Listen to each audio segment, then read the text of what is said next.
and welcome to the very first Both Sides Book Club bonus episode. Bonus section! We're just about to make a phone call and connect with Vivian Pham. Vivian is the author of your first book for July, The Coconut Children, and she's on a uni break at the moment and is going to be talking to us from Sydney. So we're so excited. I'm so excited. I also want to make a disclosure. My voice is gone. Benefits of getting your tonsils out as a kid, you lose your voice all the time. So I'm very sorry in advance for the awkward and horrible audio from my behalf, but we will try and get through it anyways. So we're going to jump on a call to Vivian now. Hello. Hello. Hi. Good. Welcome to Both Sides Book Club. I want to make a pre-disclosure. I've just lost my voice and it could not be the worst timing. So I'm sorry on your behalf. You're going to have to deal with me sounding horrible. That's okay. If it hurts too much, you can type stuff as well. That'd be okay. Thank you. You're so sweet. I'm Catie and this is... And I'm Debbie. Hi. Hi, Katie. Hi, Debbie. Do you prefer Vivian or Viv? I don't mind, really. Okay. Yeah, either's fine. Okay. Awesome. Well, thanks so much for being here with us. We're so excited to speak to you. We loved your book so much. And we've had so many people messaging as well so we actually did a vote for the July picks with everybody that's part of our book club, and your book got crazy amounts of votes. So it did, the clear winner. So everyone's really, really excited. So congratulations. Awesome. Thank you so much. That's okay. I always find there's a fine line between fiction and autobiography, and when we did some stalking on you, because I'm going to give you full disclosure, we stalked you. We found out your father was a Vietnamese refugee, and so we thought maybe we'd start off with you telling us a little bit about your family and your story. So both of my parents were born in Vietnam. My mom, I think they were both born in the capital at the time. Saigon. God, what was Saigon then? Yeah. So my dad is the one that left because he's 11 years older, which is quite a big age difference. And he left Vietnam when he was around 17. So I think 1967 is when there were a lot of failed attempts. So it was a huge thing. The way that he described people conspiring to leave, and people you'd have to have a lot of connections. You'd have to know people that were building the boat, and he'd have to go help build the boat first. And so yes, I think there were about 3 times that they'd planned to leave, and it just one time they got close to leaving, and then I think the boat just got shot down, and everyone had to kind of just run away and act like that hadn't happened. So was he leaving with other members of his family or with friends, or was he on his own, or He was basically on his own, I think. He basically left on his own. And he went to... They were at sea for probably 10 days before they arrived in an Indonesian island that I don't think he knows the name of still, and they lived there for a few months.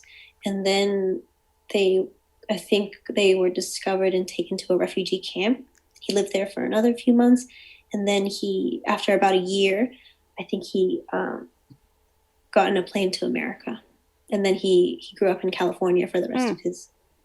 Wow. I think he went to high school for a year in Simi Valley in California. What a contrast. Was his family still in Vietnam, or had some of them already tried to seek refuge? I think his parents at that time were still in Vietnam, and a few of his siblings, I think, also found their way to America in different states. Right. Yeah. So with that backstory, how close to the story are you? Was it written from a family history point of view, or? in some, because I did the first draft of The Coconut Children when I was, I think in year 11 as part of the novella project, that first draft I think was a lot more, I felt much more of a responsibility to tell it from that perspective of getting my dad's story in particular right, and kind of almost the conversations, a few of the conversations that were in the first draft are more word for word, almost transcripts of our conversations. But because since then, I think it's been, I think 3 years or a bit longer since then. Yeah. Wow. So during that time, I've been editing a lot and basically rewriting a lot. So because that first version was published and there is a version of it that's typeset and out there in a really limited way, like I think 100 or 50 copies or so were printed.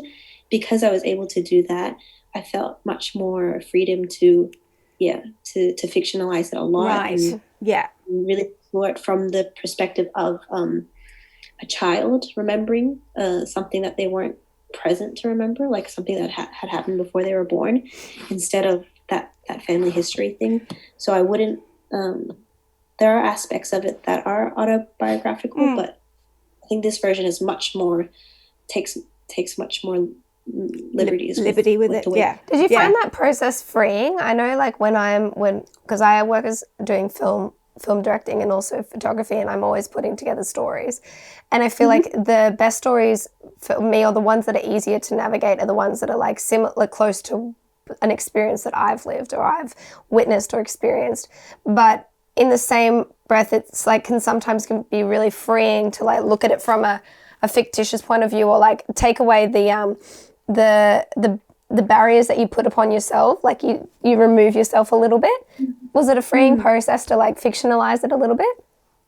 Definitely. I think there's a freedom in it, and then also I think things that you kind of think about that shackle you, but also kind of motivate you to write. I feel like that's why in the second version, that's why I chose the prologue that I chose, and that's why I wrote that, because I wanted to frame it in this kind of this epic account of one family's history. But I think by the end of the book, with the epilogue and with the return of Vince's poem, I think that kind of shows the reason I really wanted to do that. And actually at the time, a lot of people that were close to the manufacturing of the book or the editing of the book were telling me to like cut it completely, cut the prologue and cut the epilogue completely. And I'm glad you did. I'm so glad you did. I loved his poem. I was like, oh, Vince. I think that kind of is symbolic of why it was important to me to tell the story the way that I did and to frame it, both instances, the epilogue and the prologue, in the child's voice, and in the first instance kind of appealing to ancestors and being really aware of yourself in a huge context and in a really epic story, and knowing that you're just a child and knowing that your parents and your ancestors have gone through things that are so much bigger than what you've personally experienced. And then the epilogue being something that Vince has written as a kid, and the tones of kind of impressionism that are present in that poem, and the idea of not feeling a need anymore to record everything and be painting, like he says, and not the person that's responsible for portraying everything and remembering everything. I think that was what's really important to me, and that's what's freeing when you feel like you can invent things and feel like the responsibility is not on you to remember everything that's happened before you. That's so true. And I think that's a pressure on all migrant children. I mean, not necessarily Vietnamese or Australia is full of migrants. I mean, I was born in the UK. And my father actually now lives in Australia, as do most of my family. But all of our parents have their own backstories, don't they? That as children, we don't necessarily. It almost places a burden on us to take over responsibility for their story. I mean, in my parents' generation, obviously, it was going through the Second World War. So, I guess it's almost a universal theme, isn't it? Not necessarily just a theme to do with Vietnam or your parents' experience on a much lesser scale. Obviously, for most people, is that kind of finding that freedom to tell your own story. To not take responsibility. But still paying tribute to your cultural background and celebrating your culture at the same time. Yeah, I'd hope it's, in my head it was always quite universal, because I always felt like it's just something that children feel, like just being any child, just being born in a world and having to, at first it comes quite naturally to you, like the things that you discover about culture and the way that your family do things, and just like taking everything on, it comes quite naturally, but it can feel quite unnatural when your parents are from a particular culture and the dominant culture in the society that you live in is another. Yes. And I think that there's obviously like discrepancies between that, and so your experience growing up can be difficult, but I think it's also useful just because you feel like an outsider in both cultures in some ways. And I think you're forced to, well, some kids that are aware of it are forced to think about the 2 or 3 or more cultures that they grow up in a different kind of way than most people. Yeah, I love the bit actually in the book when Sonny and Vince, are talking about the fact that they both speak Vietnamese at home, but yet that they speak English elsewhere, and kind of not really knowing what camp that they fit in. And you of course you were born in the States, weren't you, in California, so you kind of almost wear 3 hats, don't you?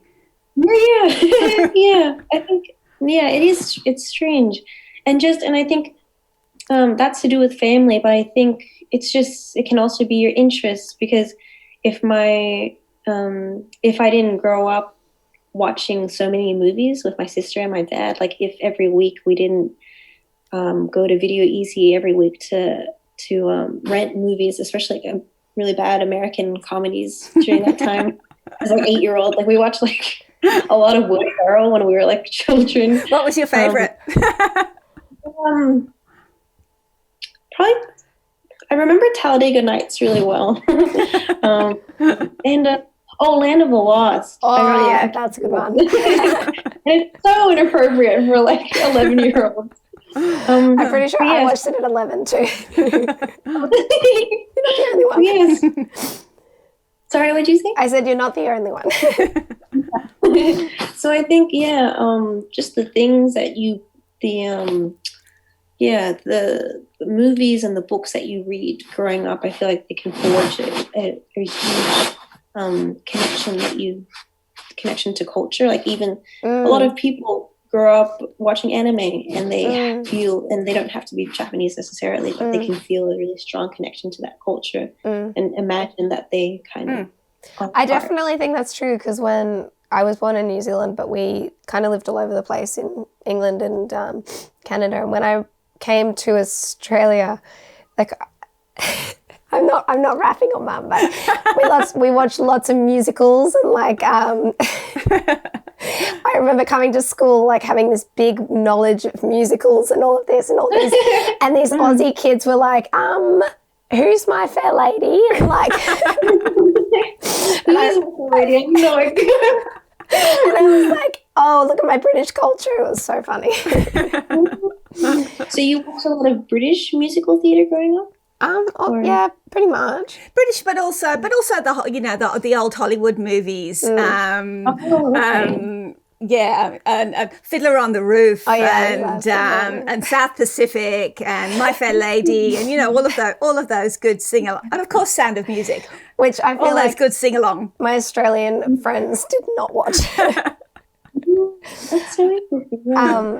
Anyways, back to your novel.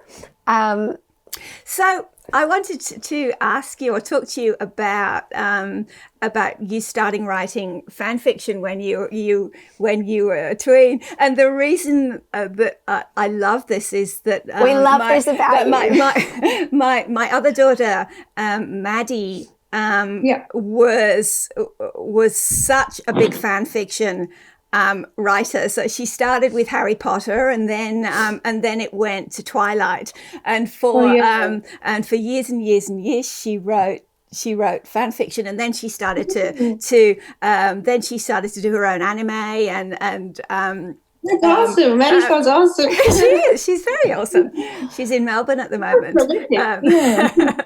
So I wanted to ask you, like, how do you go from writing fan fiction to writing a novel? I mean, kind of what were the similarities? What are the differences?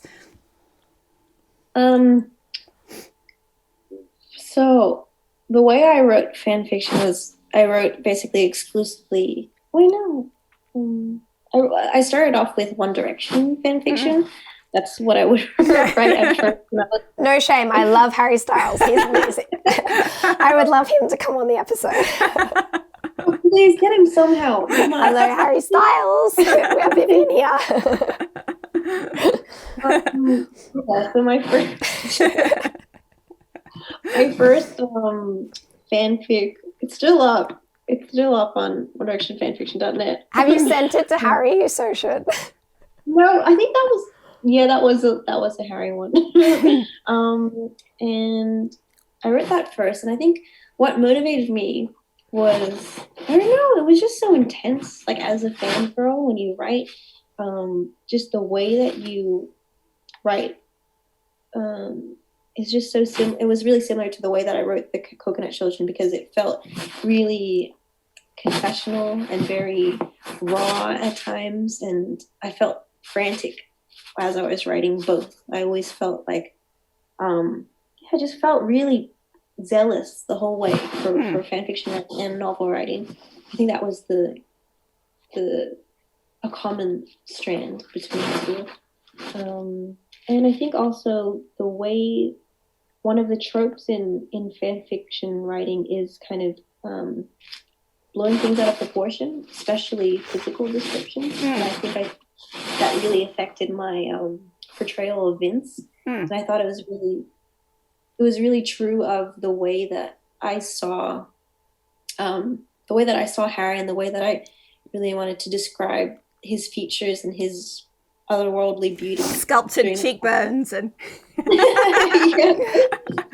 I wanted to transfer that to Vince, and I think it was also because the boys that I would see when I would walk around Cabra, I found so handsome and so just different, and I felt like I hadn't seen them portrayed in books or in movies before. I hadn't seen anyone like them on screen, and so I really wanted to just I wanted to put a spotlight on them and kind of reflect their I just wanted to describe them basically, so that they wouldn't, because I always had a sense that I think as a teenager I felt really nervous, because I felt like a lot of the things that I saw and the way that I saw them would kind of vanish if I didn't write it down.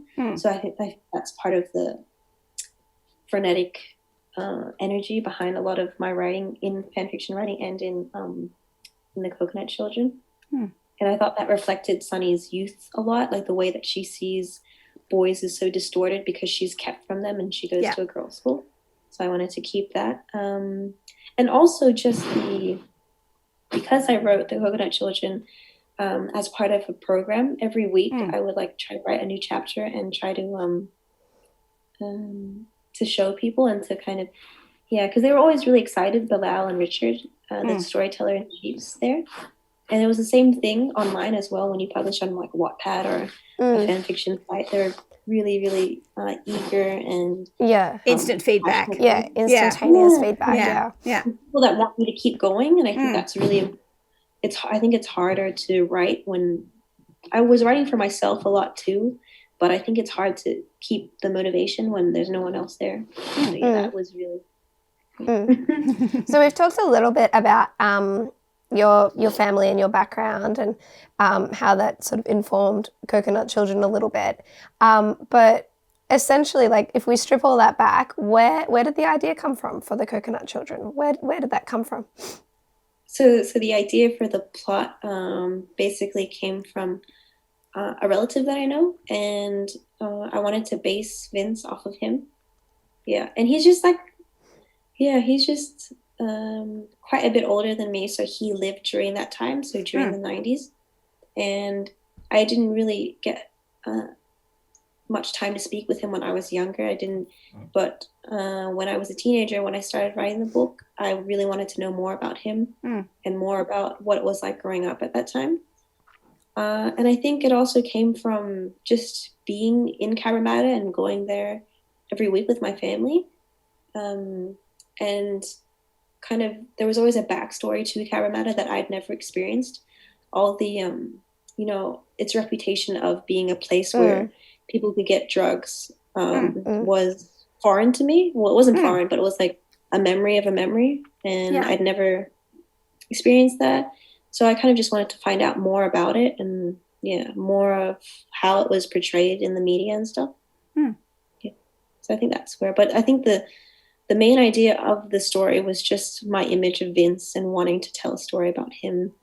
And Can I ask you a quick question? Where did there's so many elements of the book that I love, but the one thing that I really love is the seed of the coconut. Is the coconut like, was that something you got taught as a kid, or like where did that come from? It's such a cute thing. No one's ever explained to me like a coconut in that way. It's so cute.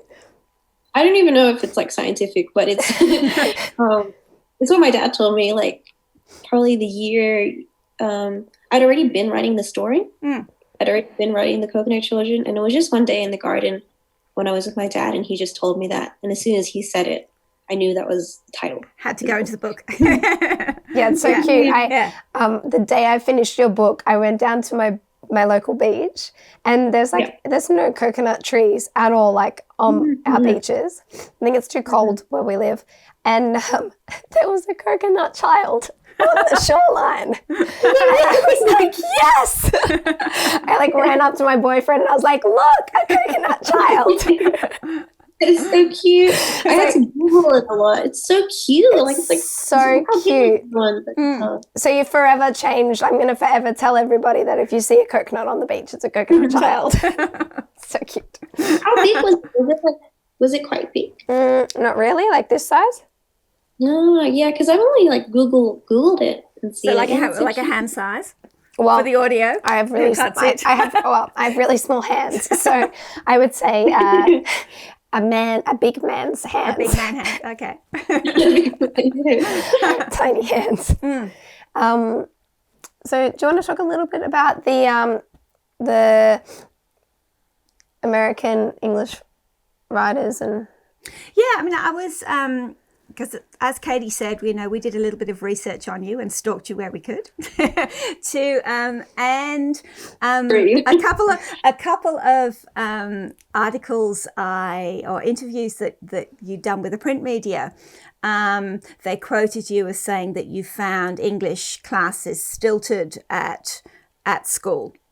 And also following on from that when that you also struggled, you started to look for authors, either Australian Asian authors or American Asian authors, whose voice spoke to you or had resonance with you. I wondered if you could just sort of talk a little bit about that. What was it about the English curriculum, if you like, or the way in which you were taught that you had difficulties with, or you didn't feel it expressed you? Well, I think the obvious thing in English class would be that we were just reading things to an end. Like we would just be reading things to analyze them and to, to just dissect them and name the techniques that were used in them, and then to perform in an exam. Right on belonging. Exactly. I think for my year we did discovery. But Okay, my sister yes. I did belonging. Catie did belonging. Yeah. So it's just like, it's just the way that it's taught is so, it can feel really just really prescriptive. Everything that was prescribed, I felt like, and I didn't ever end up reading, and I would just go to the library and read other things. And it's not like the books chosen were bad. Like Pride and Prejudice was there, but I didn't read it because I didn't like the way that we were teaching it. And I only started liking Pride and Prejudice after I watched like the BBC series and the movie with my sister. Can I say? Which one? Oh, wait, hold on. You go first. You go first. Okay, so which one? So you saw the BBC TV series with Colin Firth? Yes. I saw the BBC series with Colin Firth. And then did you see the Keira Knightley movie? Yeah. Which did you prefer? It's so hard. I think I really like Keira Knightley. Yeah, me too. But I like spending a lot of time. I like spending more time with them in the BBC series. I think because I only watched the BBC series once, whereas I've seen the movie like 4 or 5 times. So maybe the movie. Which one do you like? She'll go Colin Firth every day of the week. I'll go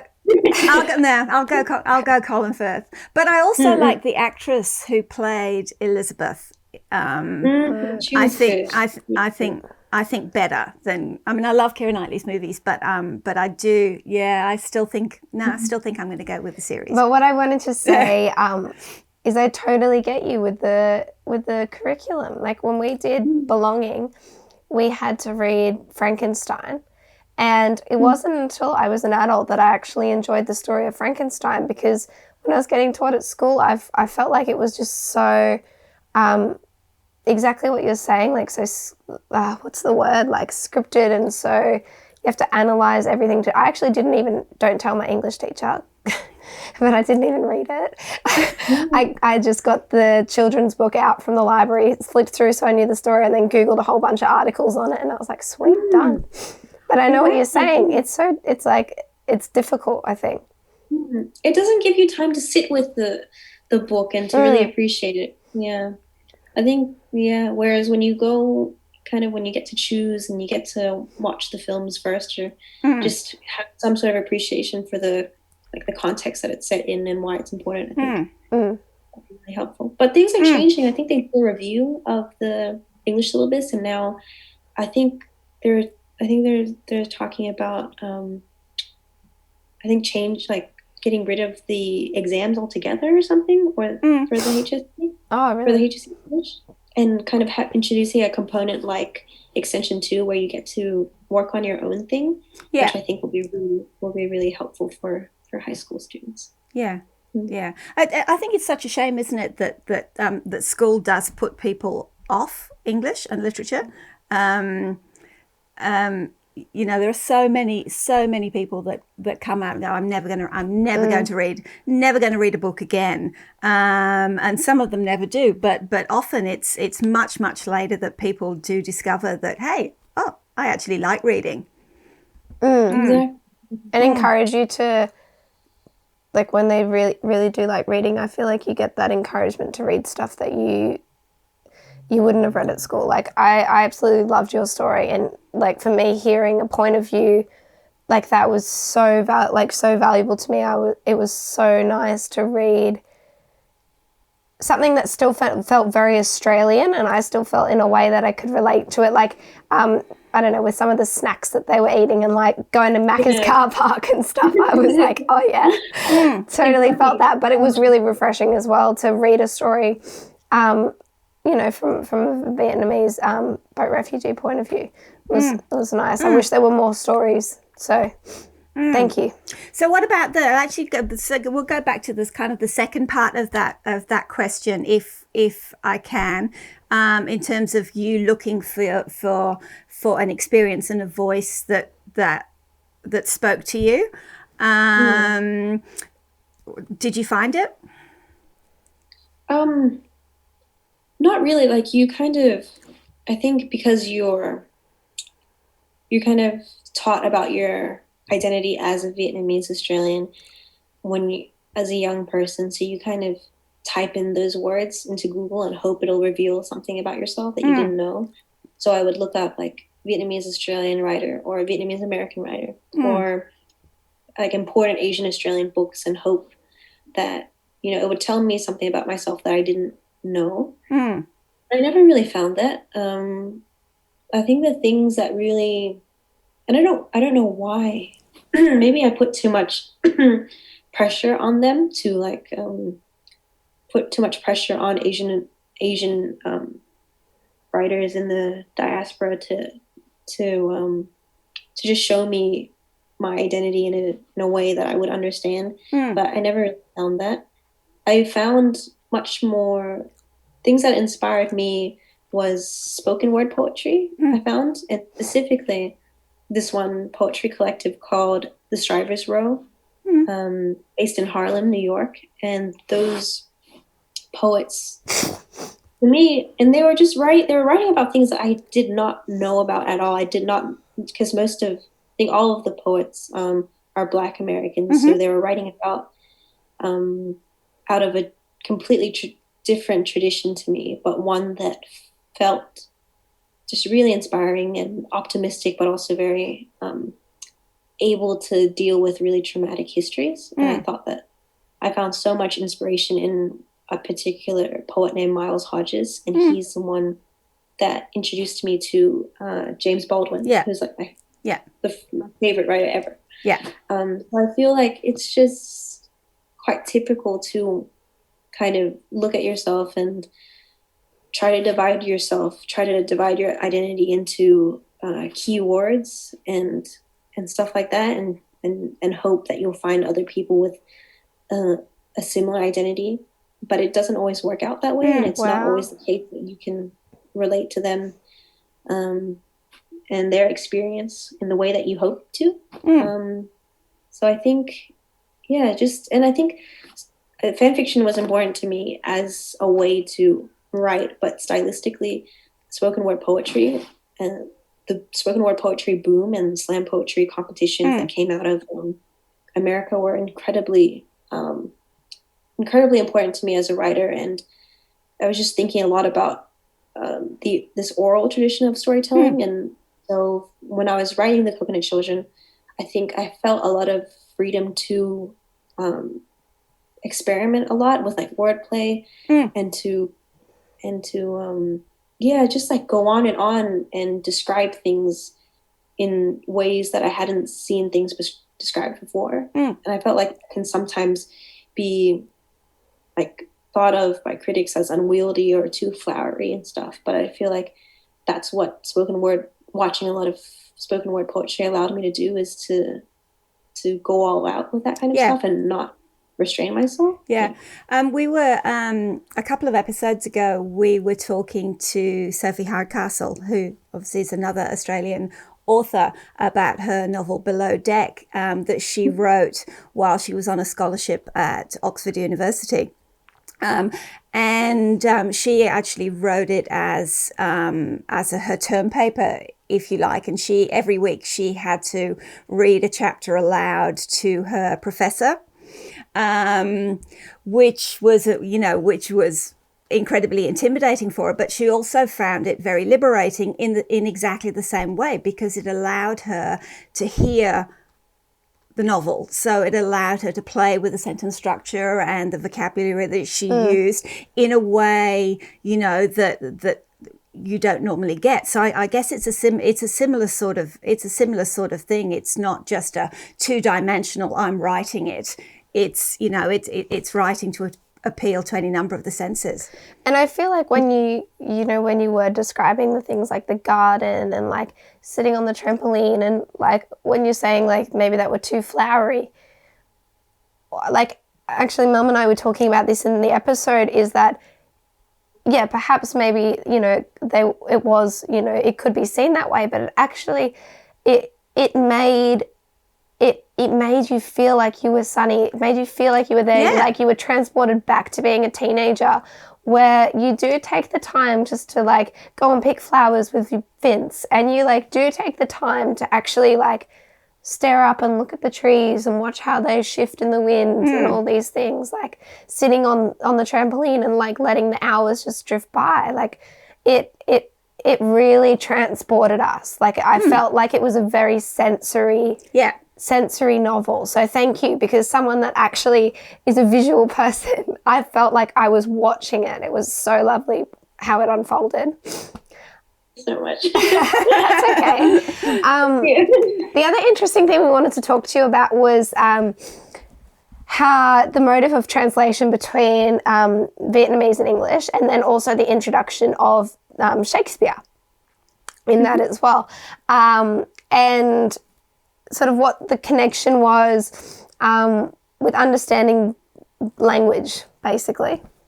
I think a lot of that, the main reason I introduced Shakespeare, because I'd done it in the first version, in the first draft, with quite different intentions. So in the first draft of The Coconut Children, I think Shakespeare had a much more prominent role, as in I quoted a lot more from him. And I think I had the idea that my book would just gain like a higher level of sophistication just by referring to him. That was the that's the view I had in my mind as a year 11 student, because I think I was doing like Othello at the time. I literally feel like I had the same tactics with talking to my friends. If I could quote Shakespeare, I was like, man, I'm so smart. I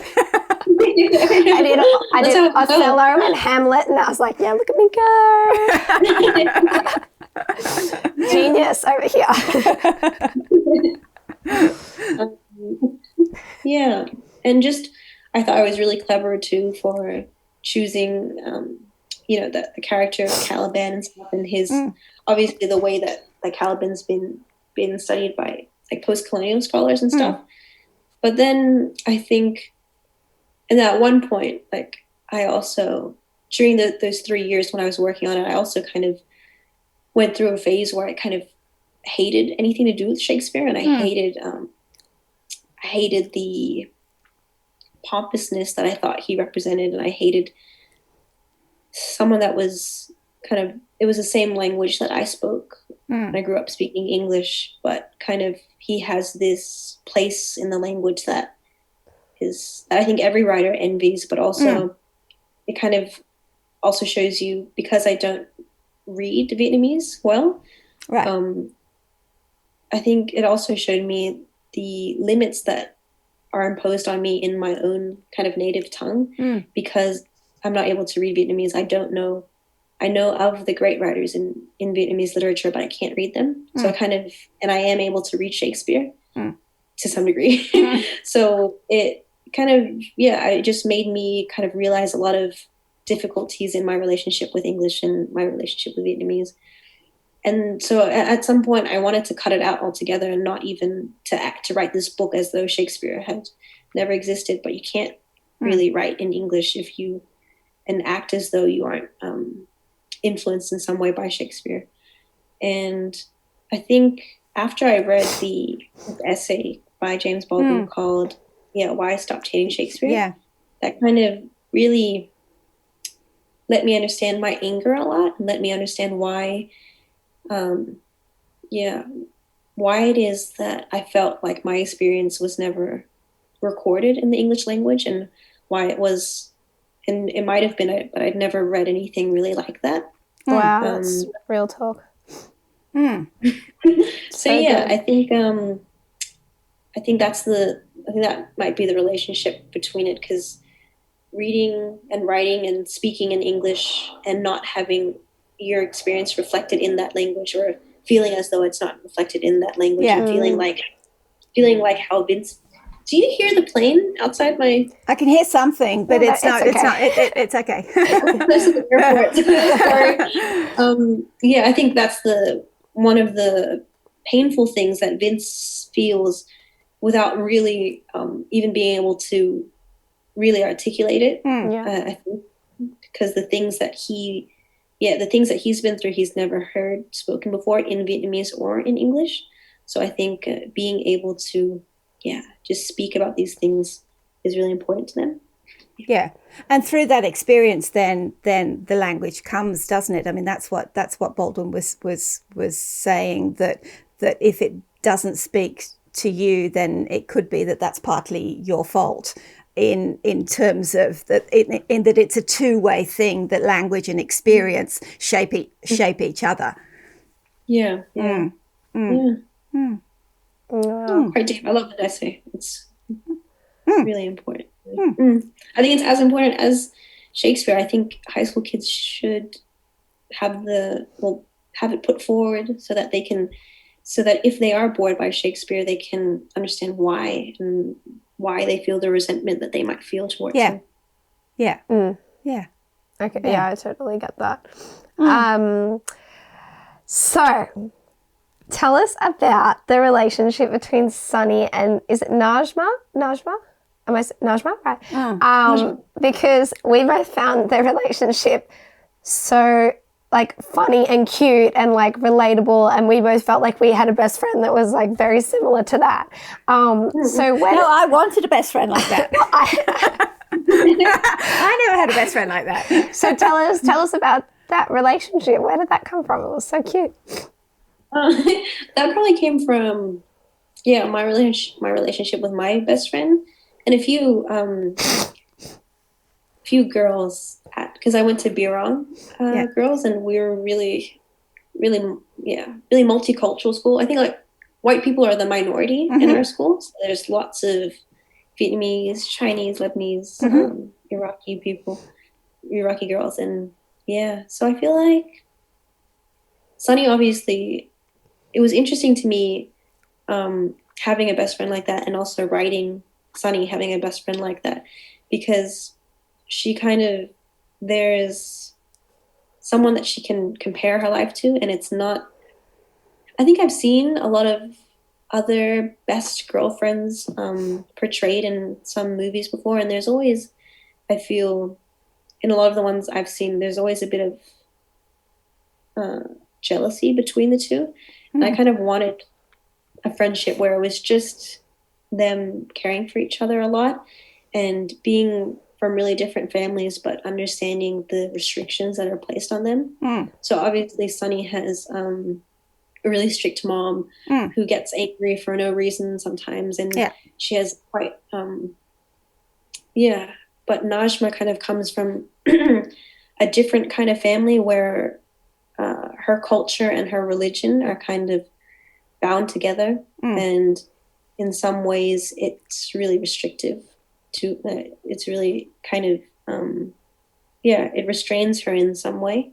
And I wanted them to, I feel like the topic of sex is so important to them, because it's all that they talk about, really. And it's funny to me because they can talk about it to each other having no experience in it, like at all. And also it's a topic that, I guess in a traditional sense, your parents are expected to speak to you about, but it's never spoken about to either of them. So that the way that they talk about sex is so childlike in a way, even though it's really gross. It can be really gross. It's also really naive and really innocent.